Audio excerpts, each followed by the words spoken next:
अस्सलाम वालेकुम व्यूअर्स। आज हम बना रहे हैं बहुत ही मज़ेदार चिकन विंग्स। और ये ऐसी रेसिपी है जो आप 2-3 दिन पहले बना के रेफ्रिजरेट भी कर सकते हैं और फ्रीज़ भी कर सकते हैं। ये मैं आपको आगे चलकर समझाऊंगी कि कैसे करना है।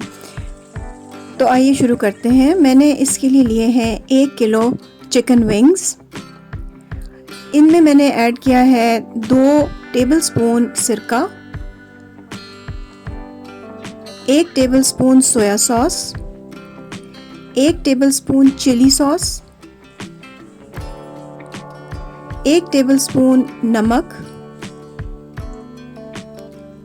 1 ही टेबलस्पून काली मिर्च और 1 छोटा चम्मच लाल मिर्च।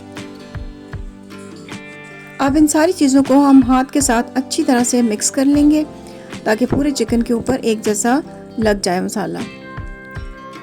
उसके बाद हम इसको 2 घंटे के लिए रख देंगे ताकि अच्छी तरह से मैरिनेट हो जाए।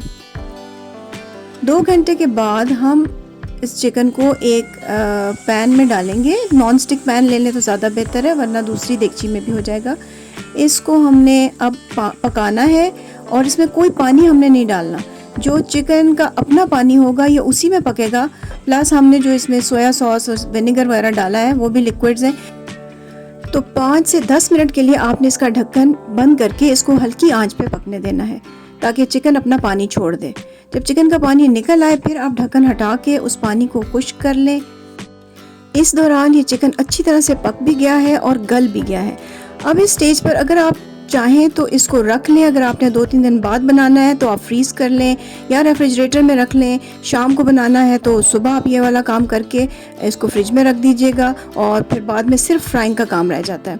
अब मैंने चूँकि अभी फ्राई करना है तो मैं इसको अभी फ्राई करने लगी हूँ।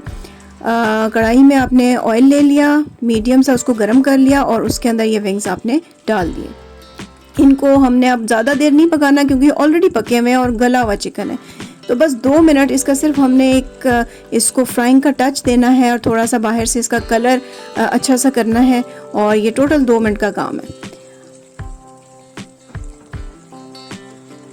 अब ये देखिए ये मेरे विंग्स बहुत अच्छी तरह से ब्राउन हो गए हैं। अब मैं इनको निकाल लूँगी और मैं डिश में सर्व कर दूँगी।